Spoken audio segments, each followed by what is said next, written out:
गेल्या 2018 पासून मोर्शी तालुक्यात नेत्रदानाच्या क्षेत्रात सक्रियपणे कार्यरत असलेल्या हरिणा नेत्रदान समिती मोर्शीतर्फे 10 जून रोजी जागतिक नेत्रदान दिन मोठ्या उत्साहात साजरा करण्यात आला। या निमित्ताने तालुक्यातील 20 दिवंगत नेत्रदात्यांच्या कुटुंबियांचा जाहीर सत्कार करून त्यांच्या सामाजिक दातृत्वाचा सन्मान करण्यात आला। हा सोहळा स्थानिक शिवाजी हायस्कूलच्या शिवाजी रंग मंदिरात पार पडला। कार्यक्रमाच्या अध्यक्षस्थानी मोर्शी नगरीच्या नगराध्यक्षा प्रतीक्षा गुल्हाने होत्या, तर प्रमुख अतिथी म्हणून doctor Pradeep Kurhade, doctor Santosh Agarkar, doctor Gajanan Patil, Shrikant Deshmukh, Suhas Thackeray हे प्रामुख्याने व्यासपीठावर उपस्थित होते। कार्यक्रमाची सुरुवात मान्यवरांच्या हस्ते शिक्षण महर्षी डॉक्टर पंजाबराव देशमुख यांच्या प्रतिमेचे पूजन करून झाली। मृत्यूनंतर आपले डोळे दान करून इतरांच्या आयुष्यात प्रकाश निर्माण करणाऱ्या मोर्शी परिसरातील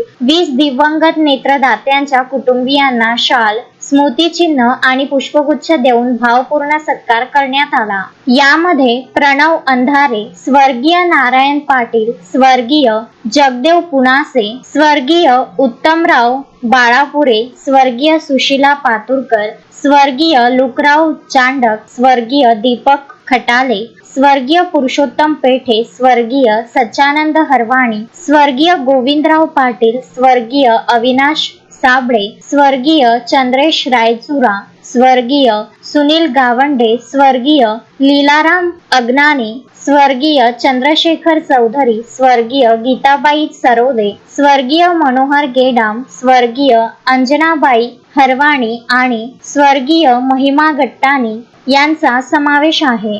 या भावनिक क्षणाने उपस्थितांचे डोळे हेलावले। या प्रेरणेतूनच कार्यक्रमादरम्यान 5 नागरिकांनी स्वतःहून मृत्यूनंतर नेत्रदान करण्याचा संकल्प केला। कार्यक्रमाचे प्रास्ताविक हरिणा नेत्रदान समितीचे अध्यक्ष डॉक्टर गजानन पाटील यांनी केले। त्यांनी समितीच्या आजवरच्या कार्याचा आढावा मांडला। कार्यक्रमाचे सूत्रसंचालन राजेश मुंगसे यांनी केले, तर उपस्थितांचे आभार पत्रकार शरद कनेर यांनी मानले। या सोहळ्याला मोर्शी शहरातील अनेक प्रतिष्ठित नागरिक, सामाजिक कार्यकर्ते आणि मोठ्या संख्येने जनसमुदाय उपस्थित होता। संजय गारपवार, विदर्भ न्यूज, मोर्शी।